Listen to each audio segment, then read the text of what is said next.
May mga kwento na hindi isinilang para ipagsigawan, kundi para dalhin sa katahimikan. Mga damdaming pilit itinatago, mga pagmamahalang itinuturing na bawal. Ito ang kwento ng isang lihim na matagal kinimkim, isang pusong naligaw sa landas na alam niyang bawal, at isang desisyong may kapalit na habang buhay na bigat. Hindi ito kwento ng tama o mali, kundi kwento ng isang taong minahal ang hindi niya dapat mahalin. Welcome sa M2M Desires, kung saan binibigyang boses natin ang mga kwento ng pag-ibig, pagnanasa, at mga lihim na hindi madaling ikwento. Mga kwentong minsan ay masakit, minsan ay nagdudulot ng pag-asa, at laging totoo. Kung bago ka pa lang sa channel na ito, huwag kalimutang mag-subscribe, pindutin ang like button, at i-share ang kwentong ito kung sa tingin mo ay may taong kailangang makarinig ng ganitong klaseng salaysay. Maaari ka ring mag-comment ng iyong saloobin ng may respeto at may pag-unawa. Isang espesyal na shoutout at pasasalamat kay Joy Kasipi. Salamat sa patuloy na suporta at pakikinig sa mga kwentong hindi lahat ay kayang intindihin. At ngayon, tara, simulan na natin ang kwento. Tawagin mo na lang po akong Philip, 23. Nagtatrabaho na sa isang mall as promodizer dito sa Maynila. Mahirap para sa akin na isulat ang kwentong ito dahil alam kong maraming manghuhusga. Pero kailangan kong mailabas ang bigat na daladala ko na simula pa noong bata ako. Hindi ako tunay na anak ni na Tatay Sandro at Nanay Gloria. Inampon nila ako noong 3 taon, gulang pa lang ako mula sa isang orphanage sa Quezon City. Wala na akong maalala sa mga tunay kong magulang.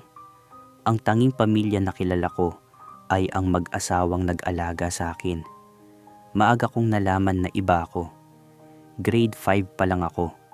Alam ko nang bading ako. Habang ang mga kaklase ko ay may crush sa mga babae, ako naman ay tinitingnan ang mga lalaking teacher, ang mga kuya ng mga kaibigan ko.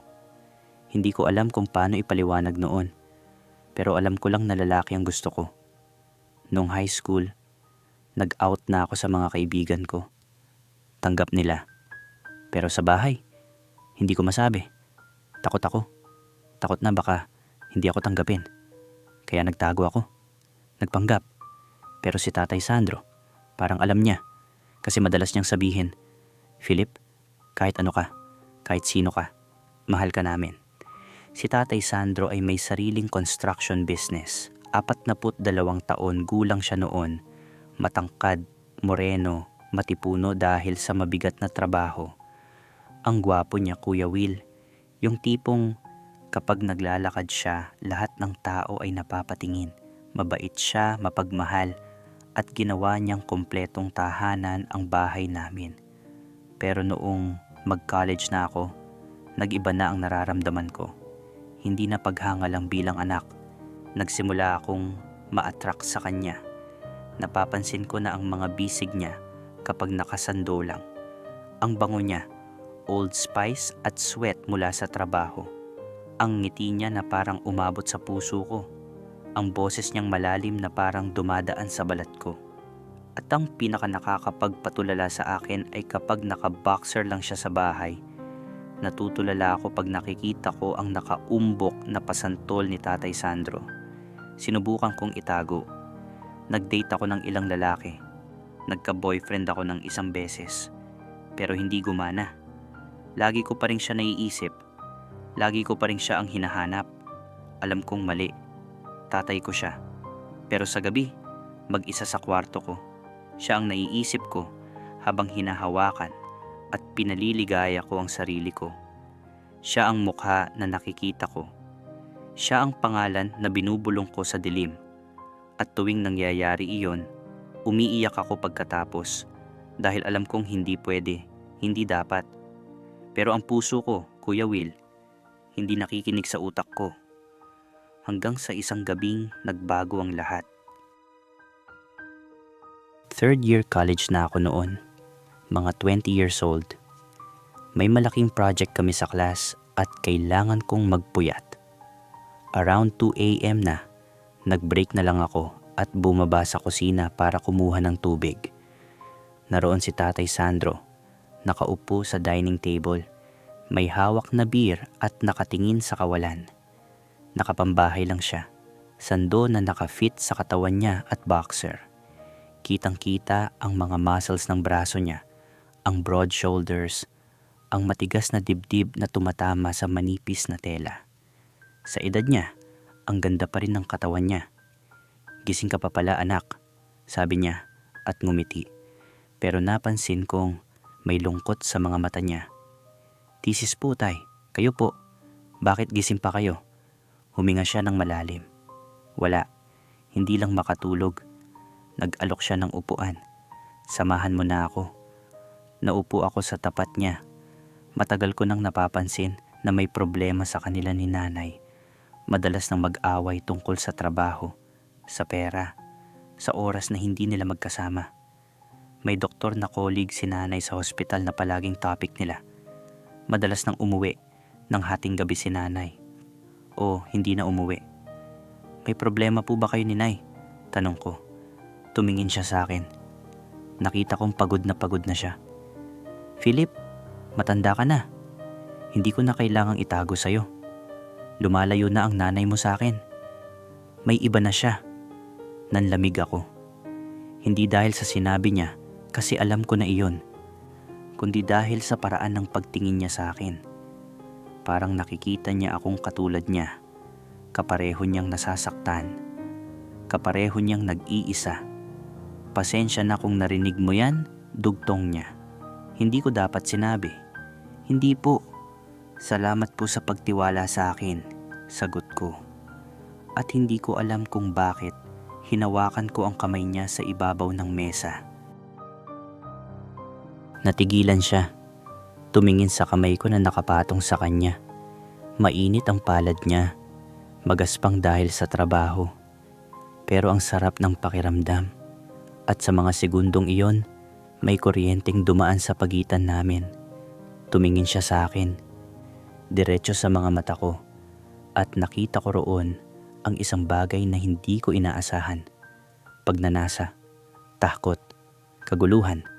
"Philip," bulong niya. Nanginginig ang boses niya. "Ano ba ang ginagawa mo sa akin?" Hindi ako nakasagot. Pero hindi ko binawi ang kamay ko. Hinawakan niya ang kamay ko. Mahigpit. Parang ayaw nang bumitaw. "Alam mo ba kung gaano kahirap para sa akin? Tuwing nakikita kita, tuwing nakakasama kita, alam mo ba kung anong nararamdaman ko? Hindi ko alam kung epekto lang ba ng alak. Kung lasing na si tatay, kaya niya nagawa at nasabi ang mga bagay na iyon." Bumilis ang tibok ng puso ko at sinabi ko, "Ano po?" Umiling siya. "Mali. Sobrang mali." Lumapit ako. Lumipat sa upuan sa tabi niya. "Tay, kung mali, bakit parang tama?" Tumingin siya sa akin. At sa mga sandaling iyon, nakita kong nag-uumigting ang panga niya. Nakita kong lumalaki ang dibdib niya sa bawat hininga. Nakita kong may pakikibaka sa loob niya. "Philip, anak, wag mo akong subukan." Pero hindi ako tumigil. Inilapit ko ang mukha ko sa kanya. Paano kung gusto ko pong subukan? At sa mga salitang iyon, sumabog na ang lahat. Hinalikan niya ako, mabilis, desperado, puno ng takot at pagnanasa na matagal nang kinimkim. Gumanti ako ng halik. Binuksan ko ang bibig ko at mas lumalim ang halik namin. Lasang beer at ramdam ko ang init ng katawan niya. Hinila niya ako palapit, naupo ako sa kandungan niya. Ramdam ko na ang junjun niya sa ilalim ko.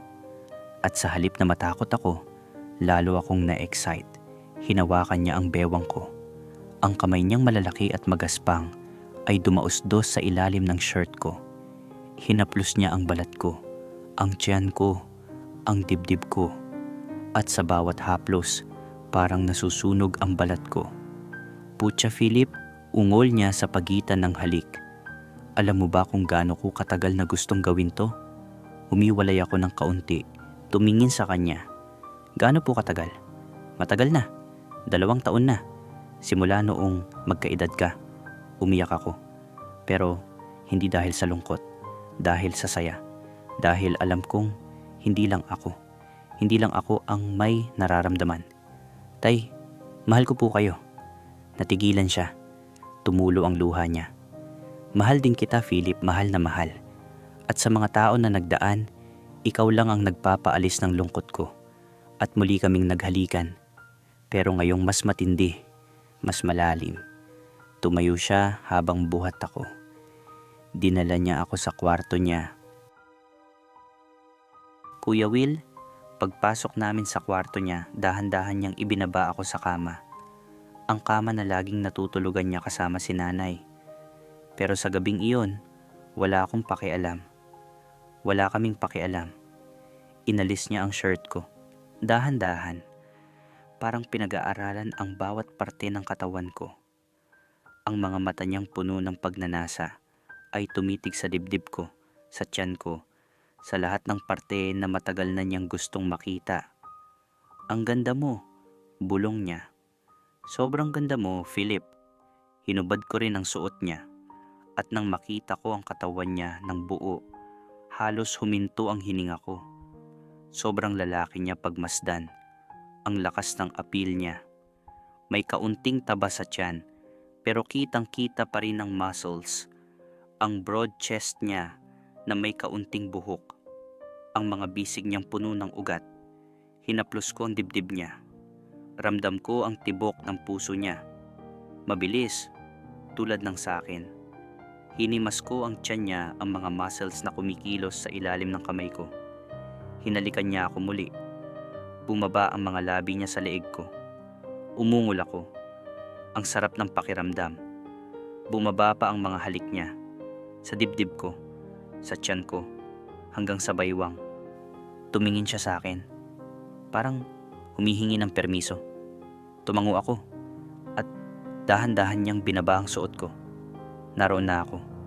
Walang saplot sa harapan niya, walang takip, walang kahihiyan, at nakita ko sa mga mata niya ang pagnanasa na hindi na mapipigilan. Tay, bulong ko. Shh, sabi niya. Ginawa niya ako ng babae gamit ang lips niya, Kuya Will. Ang init nito, ang paraan ng paghalik niya. Hindi ako makapaniwala. Ito na ba talaga ang nangyayari?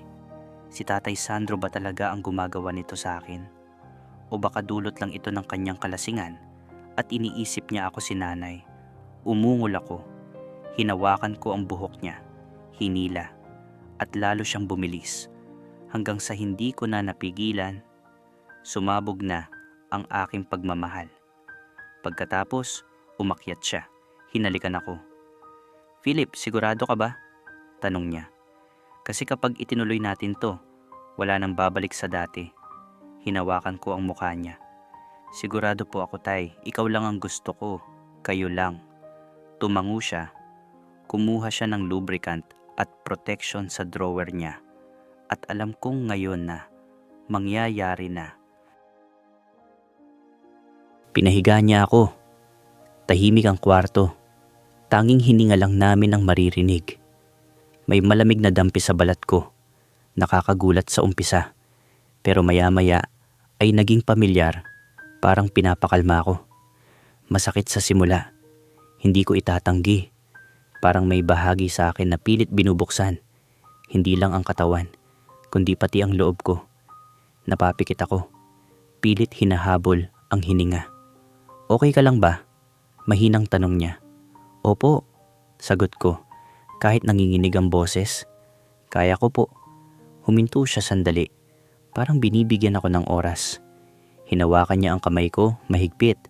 Pero maingat na para bang sinasabi niyang pwede pa akong umatras. Sigurado ka? Tanong niya ulit. Opo, bulong ko. Ginusto ko po to. Tahimik siyang tumango. May bigat sa mga mata niya.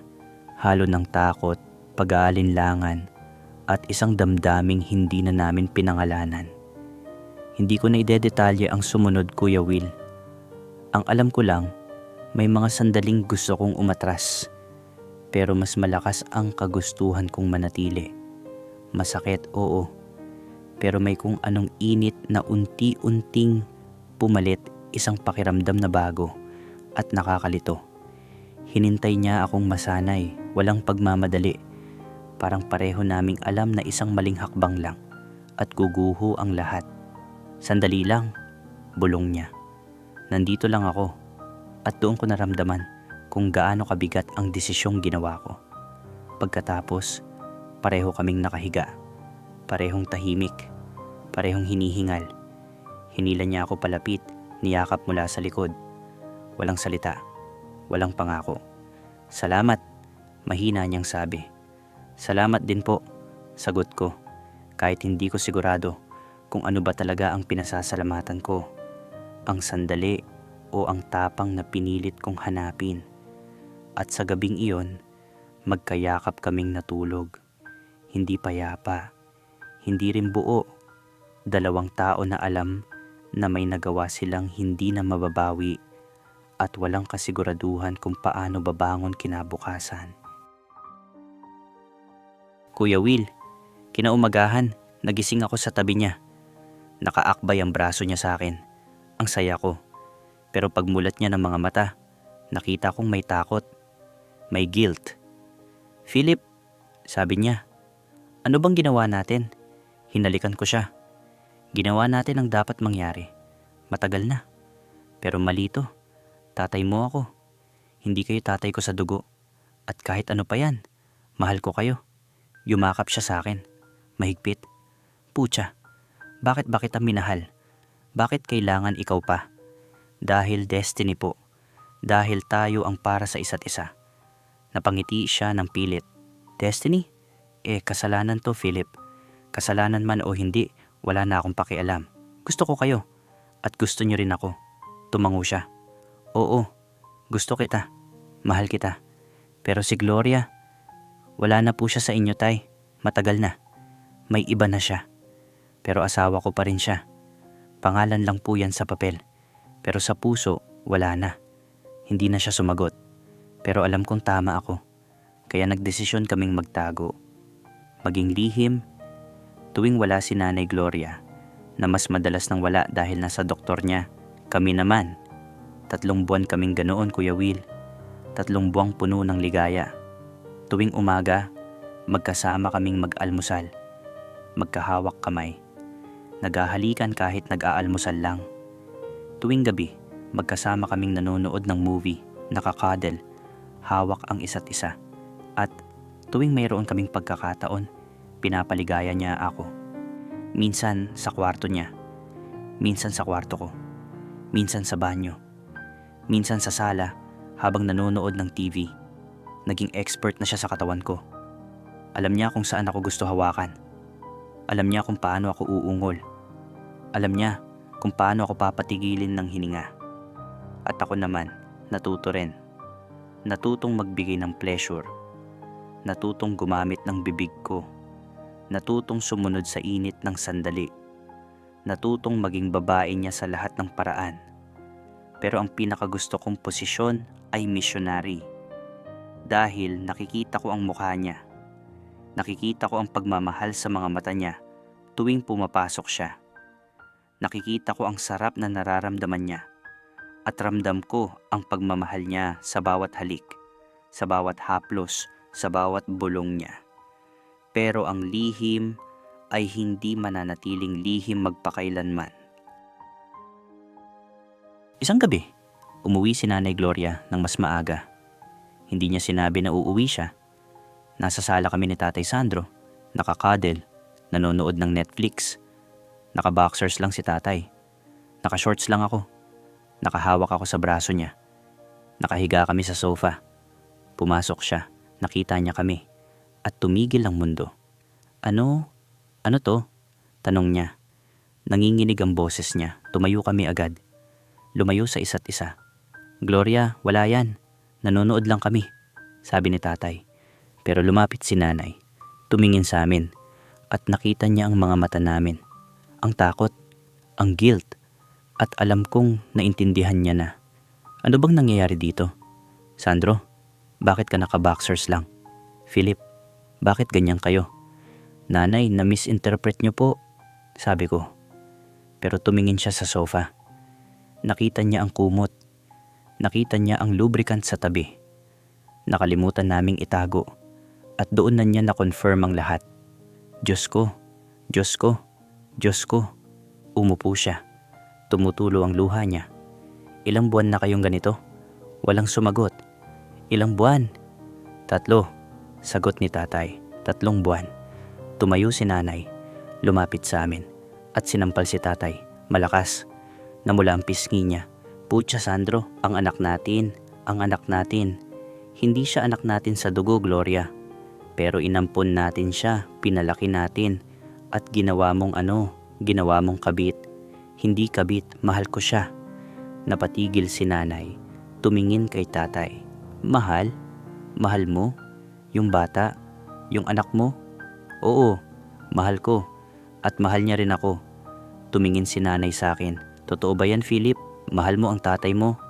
Tumango ako. Kahit natatakot. Kahit alam kong masisira ang lahat.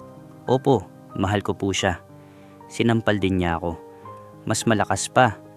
Bumagsak ako sa sahig. Walang hiya ka. Walang hiya kayong dalawa. Umiyak ako. Pero hindi dahil sa sakit ng sampal. Kundi dahil alam kong tapos na ang lahat. Umalis kayo. Umalis kayong dalawa sa bahay ko. Ayoko kayong makita. Gloria, bahay ko to, sabi ni tatay. Bahay natin. At kung gusto mo siya, kunin mo. Pero umalis kayo. Ayokong makita kayo. At lumabas siya. Pumasok sa kwarto. Narinig namin ang paglak ng pinto. Naiwan kaming dalawa. Umiiyak ako. Nasasaktan. At alam kong kahit gaano namin kamahal ang isa't isa, may presyo ang pagmamahal na ito. Kuya Will, kinabukasan, nag-usap kaming 3.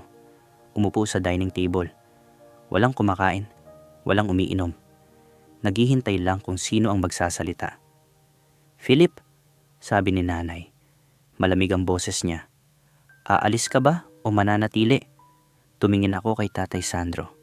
Tumingin siya sa akin.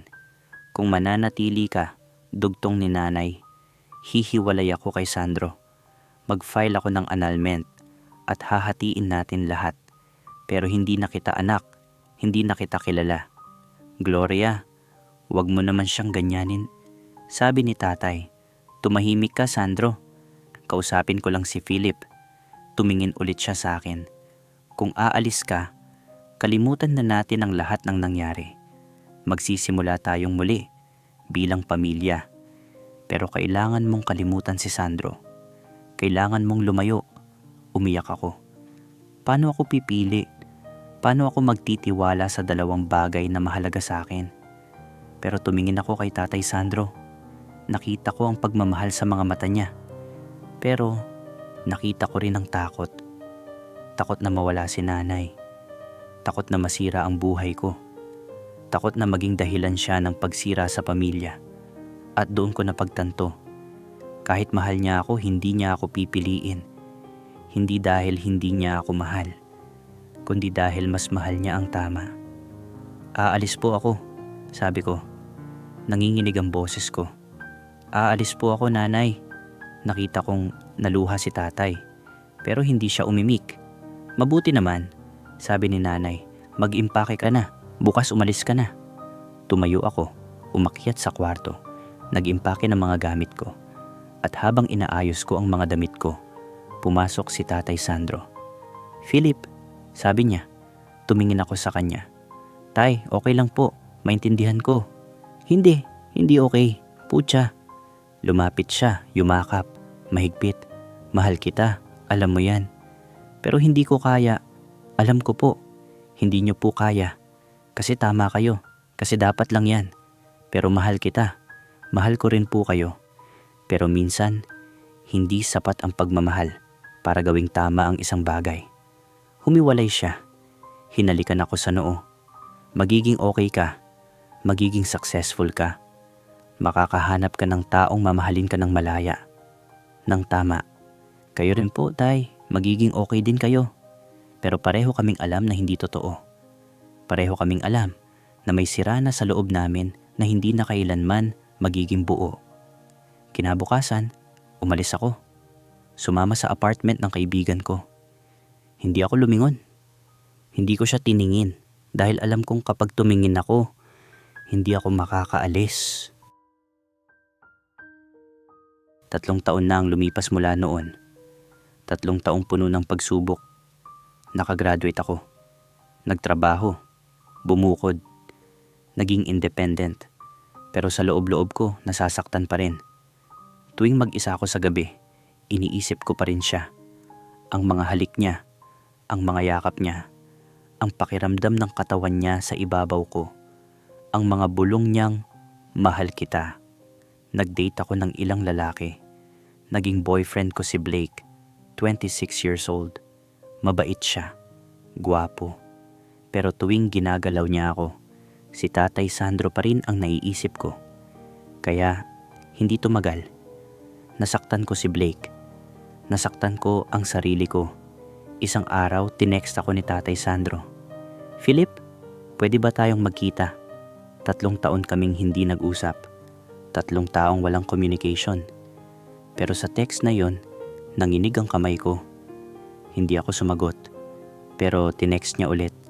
Please, kailangan kong makausap ka. Last na to. Pumunta ako. Sa coffee shop malapit sa dati naming bahay.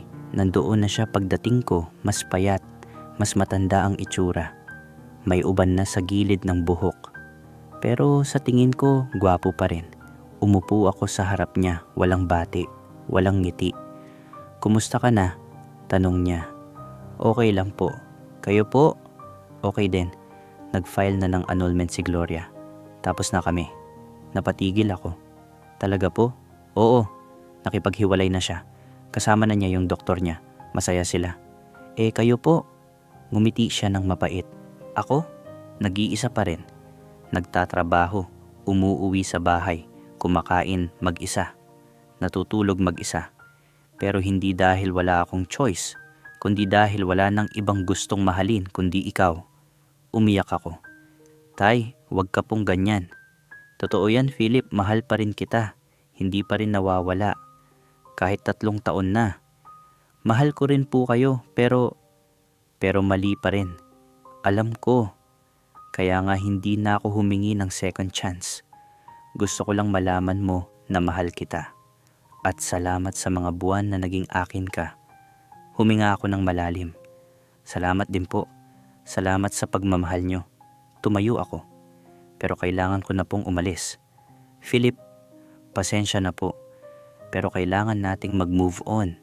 Pareho. At umalis na ako. Pero habang naglalakad, umiiyak ako. Dahil alam kong kahit anong gawin ko, hindi ko siya makakalimutan. Hindi ko siya kayang kalimutan. Kuya Will, 1 taon na ang lumipas. Nandito pa rin ako sa Maynila, patuloy sa trabaho. Pero mas matatag na ako ngayon. Mas malakas at mas handa sa buhay. May mga nakadate na akong ilang lalaki sa panahong iyon, pero wala pa rin tumatagal. Kasi sa bawat puso kong nagbukas sa iba, alam ko pa rin kung sino ang tunay kong mahal. Alam ko pa rin kung sino ang gusto ko. Isang gabi, nagulat ako nang biglang pumunta si Tatay Sandro sa work ko. Halata sa kanya ang determinasyon at ang init ng damdamin niya.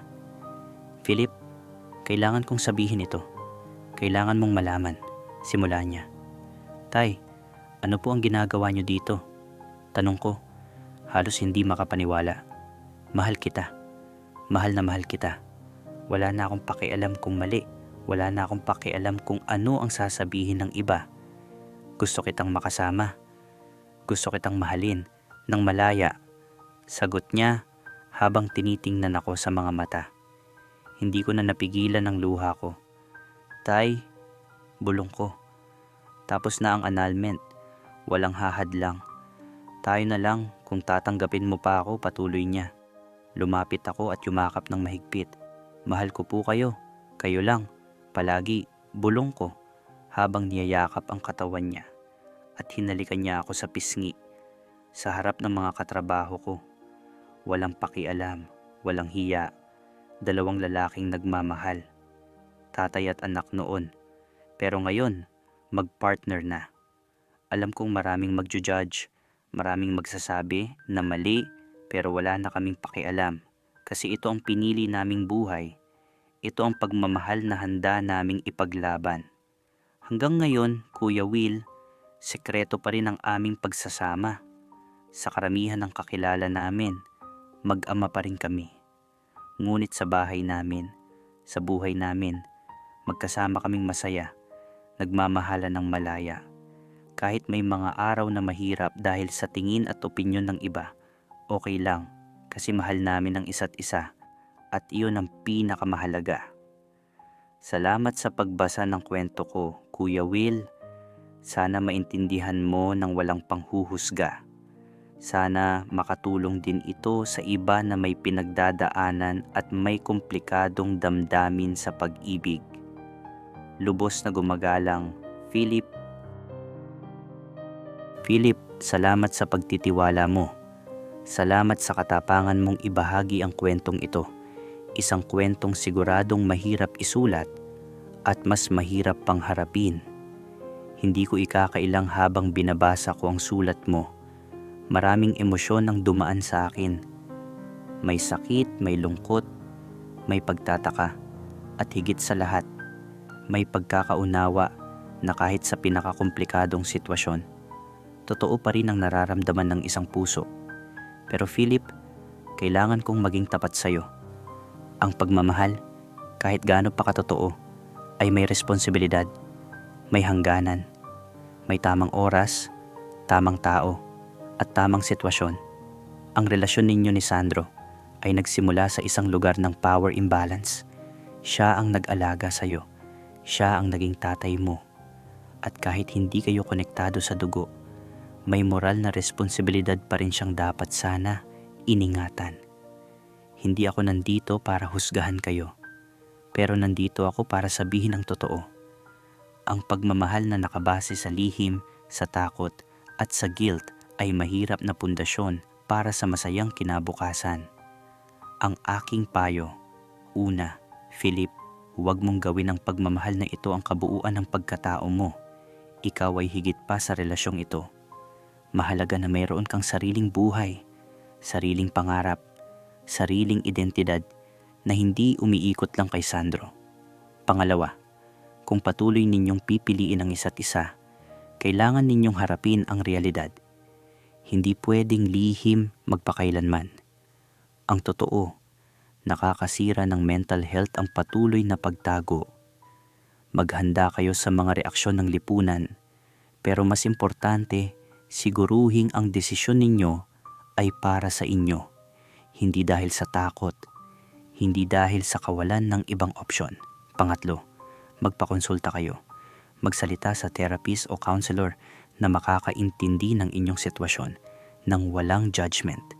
Kailangan ninyo ng gabay sa mga komplikadong emosyon na dala nito. Ang moral lesson.